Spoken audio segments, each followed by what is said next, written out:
setting the mindset where how do you get every listener here to buy in and say this is worth it? You got 2 minutes. This is your preach. I'll give you the sermon. That would be, if I actually could get every person to buy in, I think I would be very quickly out of a job, which I think is fantastic. You know, when I'm trying to get people to say, I'm going to commit to the thing that I need to do, it really becomes about attaching it to something else. I mean, you know, like you probably are a better expert in this than I am. It's the habit creation mindset. If I need to do heel raises because I need to build calf strength because I want to have a better push off in my run, when am I going to find time to do that? I'm going to do it while I'm brushing my teeth. Yep. I'm going to stand in the bathroom and I'm going to do my 35 heel raises. In the morning, I'm going to do another 35 at night when I brush my teeth before I go to bed. If that's all I can do, because I am that time-starved person, good enough. Right? We working with that person to be able to say, here is the thing. Yeah. Before you get on your bike, you are going to do this one thing. Yep. Before you go out on your cross-country ski in the winter, this is the one thing. You might be a prep person, you might be an undoing person, but here is the one thing, and you're going to attach it to that thing. If you're a multi-sport athlete, before you get in the pool, here's your project. Before you get on the bike, here's your project. Before you run, here's your project. Yeah. After the pool, I think another thing that people kind of overburden themselves with is, you know, if I don't stretch after my bike, it doesn't count. Yeah. And sure, take that 2 minutes, right? That's super valuable because then you know you're going to get it done. But 2 or 3 nights a week when you're, you know, I don't know, sitting around on the floor in the evening watching television, don't do it on your couch, do it on your foam roll. If you're playing with your kids on the floor, do your 90-90s while you're playing Legos. Yeah. You know, just like create a logical system for yourself that creates a cue to remind you to do the thing. I would add to that as a coaching thing. A lot of folks listening to the show have heard us talk so much about the Sunday Special, which is our organizational tool, and we get our athletes and very busy executives to organize whatever our life non-negotiables. What are we doing for work? Now we integrate their training and their habits, things like sleep, etc. And that's shifting the perspective and relationship with their training to not an afterthought or a luxury, but actually a non-negotiable to integrate into life so that it amplifies everything else. Not only gets them ready for their events, but we also encourage, particularly our really busy executives, of you are integrating onto your calendar when you are doing lunch, when you're going to go and take a 15-minute walk after lunch.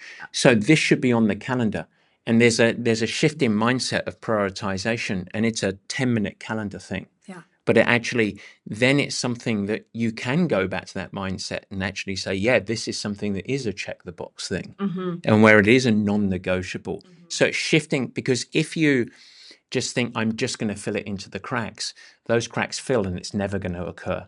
And that's just a simple truth. So it's such, I think, an incredibly important tool to help actually unlock there. And then using opportunities, as it were, I think it's really valuable.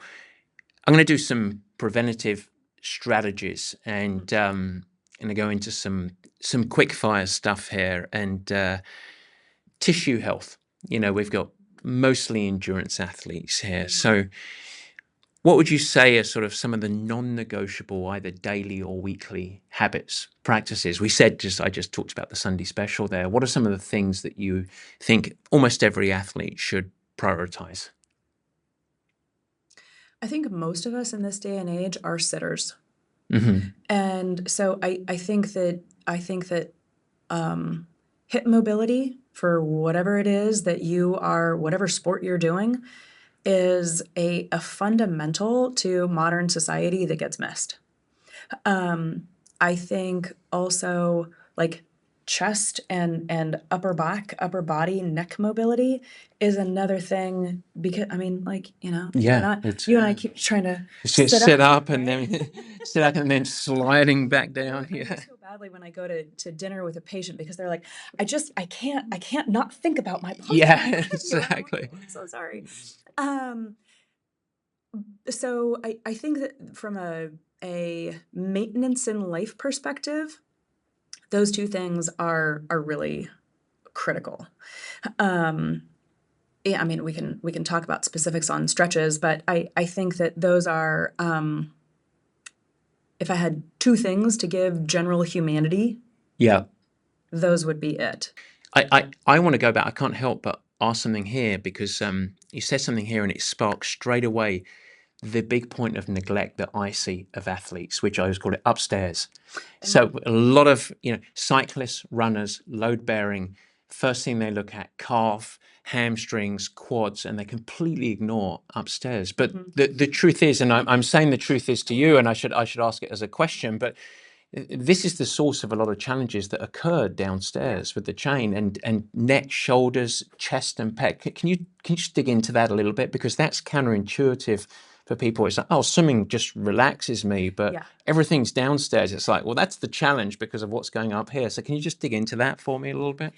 I think we have a lack of understanding about how the body works on diagonal planes. Yeah. And so when I am running and I go to push off, there's a counter rotation of my bottom half and my top half. It's like a little pepper grinder. Yeah. And if I'm stuck up here, you know how Tom Cruise runs in the Mission Impossible Yeah. movies, and he's like, chicka, chicka, chicka, chicka. I'm like, oh my God, I can't stand it. You really have to be able to have a head to toe dynamic a pattern for the thing that you're doing. When you swim, and again, you go into that catch, if my left hip flexor is tight, my right arm is not going to be able to get there. Exactly. If I'm, I mean, it is, if I'm on the bike and my upper back is stiff, I go to my transition, doesn't matter how mobile and strong my hips and my lower body are. If my upper body is fixed and collapsed forward and I can't get out of that, I'm going to be stiff as hell getting out of the gate. I can't physiologically get there. Yeah. And you, I like because the upstairs idea. Well, but people think about running as a single plane, certainly cycling as a single plane. Let's build off of that a little bit. The importance of multi-plane strength for athletes is critical. Yeah, you want to dig into that a little bit. Yeah, running is a series of single leg hops. Yes. By definition, if you're running, both feet are off the ground. Exactly. Yeah. And so you're just always like bouncing, you're jump roping on one foot at a time, over and over, hundreds of thousands of times. The thing that stabilizes us and allows us to push ourselves forward is the muscles on the lateral hips. If I don't train side to side lateral motion or rotational motion, my hip strength and stability doesn't allow me to push myself forward. So like if all you do is think about going straight, and triathlon is, generally moving forward at a rate of speed as fast as I can and efficiently as I can. But again, our bodies work on these diagonal movement patterns. And so I need to be training lower body rotation. I need to be training upper body mobility in rotation. I need to be training single leg balance, single leg power. So, rate of force development through speed. And a lot of the time, I feel like in this day and age, people are in the gym. There's this huge, huge movement, especially for women, around you have to be able to squat heavy. You have to be able to lift heavy. Yeah. But what ends up being implemented for that is double leg deadlift, double leg squat. Super terrific. Yeah. That needs to happen. But you are functioning on one foot. Yes. And you need to train single leg activity. You need to train side to side dynamic movement. And even if you're like, oh, I'm kind of retiring from my endurance sports, I'm not doing these big long things.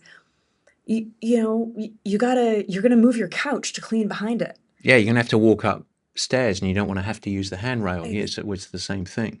It's still functional, and it is a little bit of a case of both things, isn't it? Because drawing on the female for their metabolism, for bone density. It's very good to do some, let's Super call it important. overweight strength. You need to have that, but not in the absence of the functional stuff. That's why they call it functional strength, to actually go through and doing that stability and ultimately explosive stuff off of single leg and multi-plane is such a critical component. It's an investment. I think that's also another thing, and this is particularly if you shine the light on mature athletes, female athletes. The youth can get away with it a little more. It's still really valuable, though. That's the other thing, is looking at what does it take for me to perform in my endurance sport. Still strength is, back in the day when I started coaching professionals, there were basically zero professional athletes, endurance athletes, that were integrating strength and conditioning. There was a wave against it of, we got a lot of criticism with our pros because we were, quote, one of the first to be a member of the Purple Patch Pro Squad. They had to commit to year-round strength. Their peers, other coaches in the media are just like, waste of time. That Dixon is a quack, blah, blah, blah. I mean, nowadays, there isn't a professional endurance athlete that doesn't integrate strength. Not a successful one. Not a successful one, particularly in the long term. So that paradigm shift has absolutely, thankfully, evolved so much. But as a busy, time-starved amateur athlete, and then heightened if you're mature, if you're a female, strength is not a little bit on the side that you bolt onto the program. I would argue for them it's actually central to the program. I always talk about when I'm working with, let's just pick a female athlete that's 45 years of age that wants to go and do an Ironman. I said, you've got your bullseye, strength and conditioning, and everything that's wrapped under that umbrella, everything we talked about, mobility, stability. Then we wrap the endurance around it. That's really hard for someone to wrap their head around when they've got to go a long way for a long time in a single direction. But it really is the catalyst for results. So, and I think in that population, it's also the catalyst for injury prevention. And it's also the catalyst for like life longevity. That's a... I mean, it is. I remember a couple summers ago, I was in Portugal, in Lisbon, and the cobblestone streets are a bajillion years old. And I saw more women in my age bracket, 40s, 50s, who were in walking boots because they had fallen and like sprained an ankle, broke. And I'm like, oh my God, what are we going to do for these people? They need strength training. And so, again, kind of coming back to this idea that if you don't do lateral work, if you don't do rotational work, you might be able to do your Ironman, but you're still going to fall on the cobblestone street in Lisbon.